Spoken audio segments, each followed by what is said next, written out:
Selamlar. Bu videoda tülbent üzerine yün döşeyerek Nuno şal çalışması yaptım.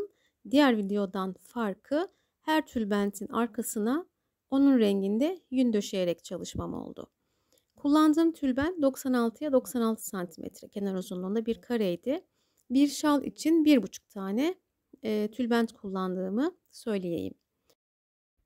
3 farklı renkteki tülbenti keserek yan yana yerleştirerek yamalı şekilde çalıştım.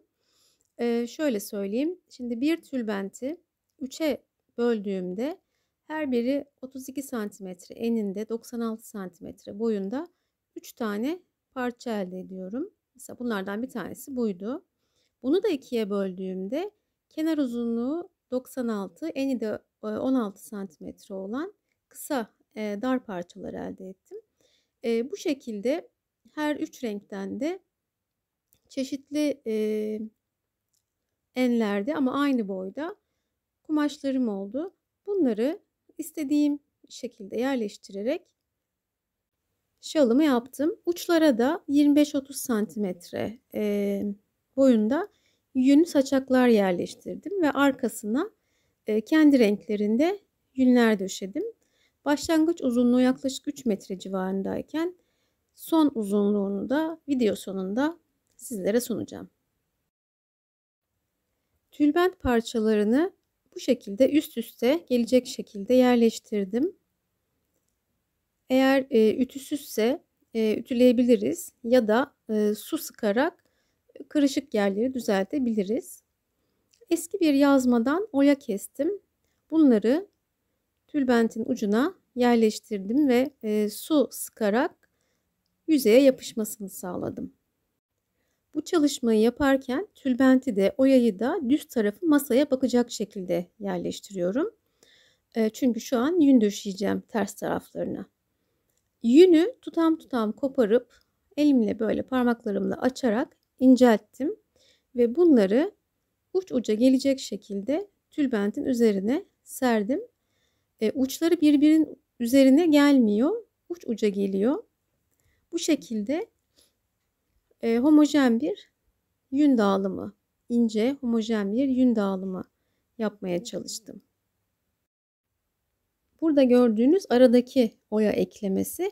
Onun üzerine şu an yün döşemedim çünkü devamında yine tülbent sererek şalı devam ettireceğim. Şimdilik orayı yünsüz bıraktım. Kırmızı tülbentin üzerine kırmızı yün, mavi tülbentin üzerine de mavi yün sererek şalın arkasının da düzenli görünmesini sağladım. Ve böylelikle tülbentin rengi de keçeleşme işlemi bittikten sonra orijinal renginde görünmüş olacak. Hatta orijinal renginden daha parlak görünmüş olacak. Bunu videonun sonunda sizler de göreceksiniz. Şu an şalın sadece 3'te 1'lik kısmını tamamladım. Şimdi 3'te 2'lik yani orta bölmeyi yapıyorum. Kırmızı tülbenti oyanın üzerine koydum. Oya altta kaldı. Yani şalı ters çevirdiğimizde şalın yüzeyinde görünecek oyalı kısım. Buraya kırmızı yün, buraya da yeşil yün döşeyeceğim. Evet, şu an kırmızı tülbentimin üzerine tam bu birleşim yerine denk gelecek şekilde kırmızı yünümü dikkatlice yerleştiriyorum. İri uzun yün tutamları yerleştirebileceğimiz gibi böyle minik minik de yapabiliriz. Bu tamamen kullanacağımız yünün cinsine bağlı. Benim kullandığım bazı yünler uzun lifliydi, bazıları da kısa lifliydi. Farklı tür, farklı cins yünler kullanıyorum. Elimde bunlar var çünkü şu an için. Evet, bakın burası da yine ek yeri. Ek yerlerine çok daha fazla dikkat ediyorum bu çalışmayı yaparken. Sabunlu suyla ıslattım. Bastırıyorum. Yünün ve tülbentin iyice suya doymasını sağlıyorum. Bu aşamada keçeleme yapmadım. Bu aşamada keçeleme yapmıyorum. Sadece suya ve sabuna güzelce doyuruyorum. Buradaki renk geçişleri şu an kötü görünse de işlem bittikten sonra oradaki renk geçişleri çok daha güzel duracak. Kenardaki taşan yünleri birazcık parmağımla düzeltiyorum ve fazla suyu alarak 1-2 dakika boyunca ruloya sarma işlemi yapacağım. Çünkü küçük bir masada çalışıyorum. Şalı açık halde çalışmam mümkün değil. Yaklaşık 3 metre boyunda bir masa gerekiyor bana. Oysa bu kadar büyük bir masam yok. O nedenle bir havuz makarnasına ıslattığım, yün döşediğim şalı sararak kenara alacağım. Daha sonra şalın kalan kısmını tamamlayarak tekrardan rulo yapacağım. Bu şekilde çalışmak yerden tasarruf sağlıyor.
Şimdi şalın ucuna ulaştım ve saçaklarını yerleştiriyorum.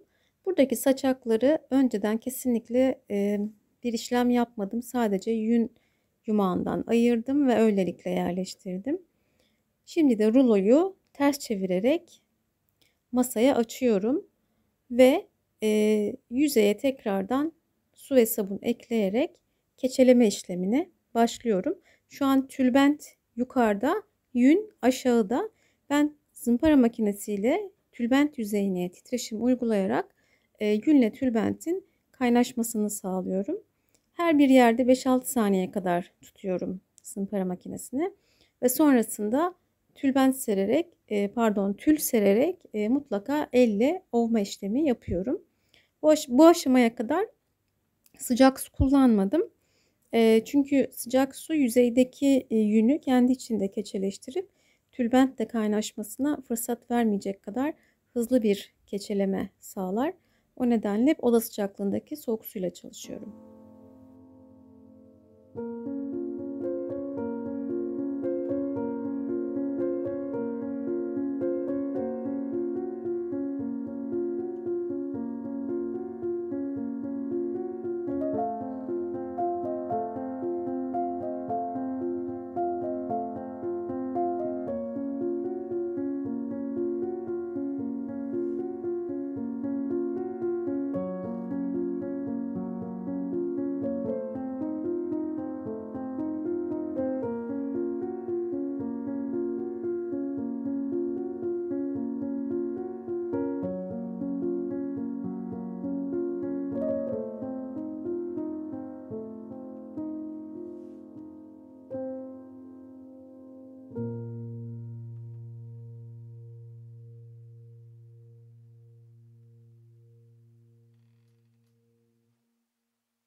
Şimdi şalın diğer ucuna da ulaştım. Saçaklarımı da yerleştirdim ve ruloyu ters çevirip şimdi de yünlü yüzeyi bana bakacak şekilde açıyorum ve yünlü tarafı da güzelce ovarak keçeleştiriyorum.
Şal eğer, çok fazla su emdiyse ve siz de, yukarı doğru kaldırıyorsanız birleşim yerlerinden ayrılma olasılığı çok yüksek.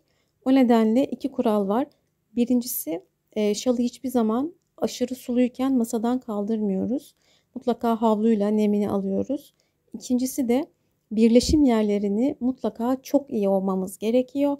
Aksi takdirde şalı her hareket ettirdiğimizde tülbentler birleştiği yerden ayrılabilir. Aman dikkat.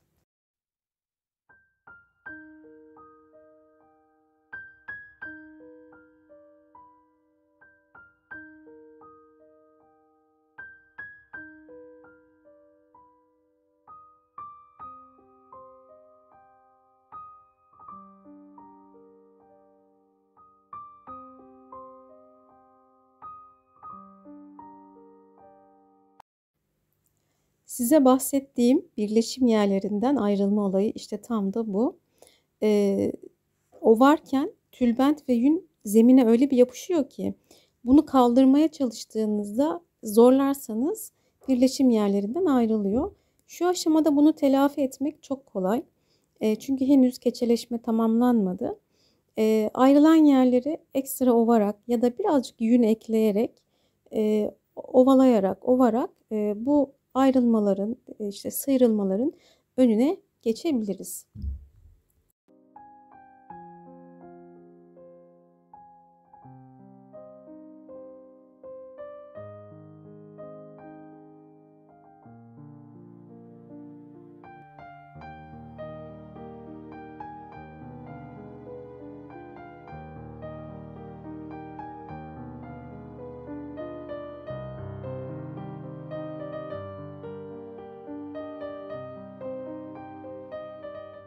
Birleşim yerlerinin daha sağlam olması gerekiyor.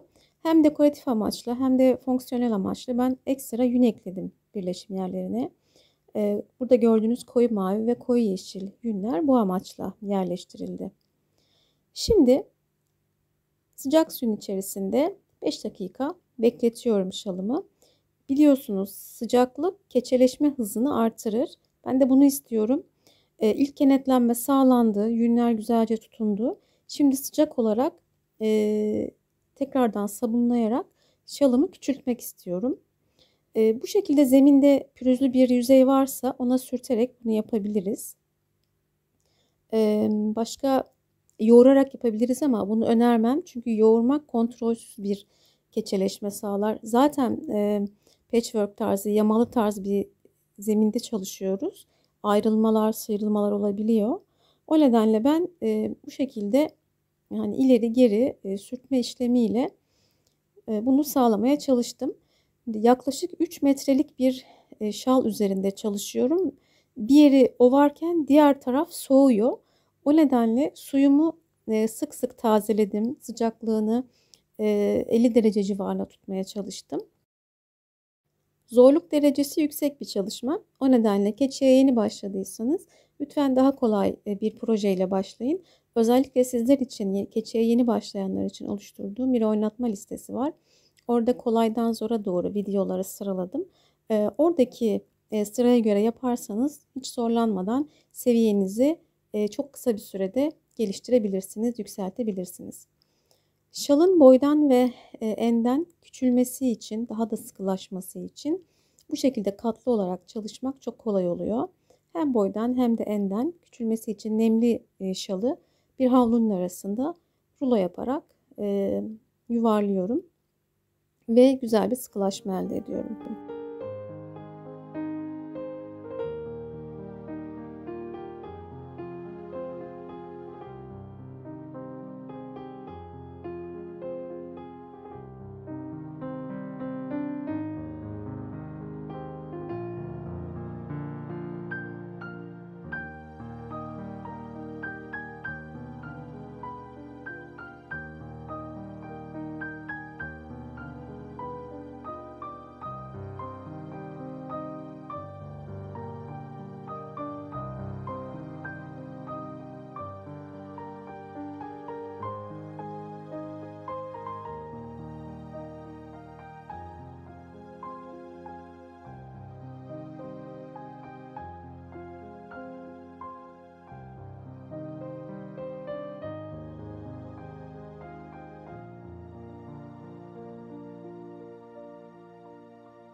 Durulama yaparken tek seferde büyük miktarda su kullanmak yerine az az su kullanarak çoklu durulamalar yaparsanız hem daha az su kullanırsınız hem de çok daha güzel durulanmış sabunsuz bir ürün elde edersiniz. Evet, havlunun arasında beklettiğim ve ertesi güne kadar kendi halinde kuruttuğum şalım bu şekilde. Boyu yaklaşık olarak 2 metre civarında saçaklar hariç ve eni de 28-30 santimetre yaklaşık olarak. Renkleri çok parlak çünkü arka yüzeylerinde tülbentin kendi rengine en yakın renkte yün kullandım. Bazı yerlerde ekstra yün ekledim. Hem dekoratif amaçla hem de sağlam olması için fonksiyonel olarak kullandım bu yünleri. Uçlarda oyalar var. Bu da arka taraftan görüntüsü. İlk yaptığım tülbentli şalı hatırlayanlar aradaki farkı çok net fark ederler herhalde. Eğer siz de tülbentle çalışacaksanız bu şekilde tülbentin rengine yakın renkte bir yün kullanırsanız çalışmanız hem önden hem de arkadan çok daha güzel görünür. Otantik, şahane bir şalınız olur. Çok yumuşak, sıcacık tutan bir şal. Mutlaka denemenizi öneriyorum arkadaşlar. Benden bu kadar. Görüşmek üzere. Sevgiler, selamlar.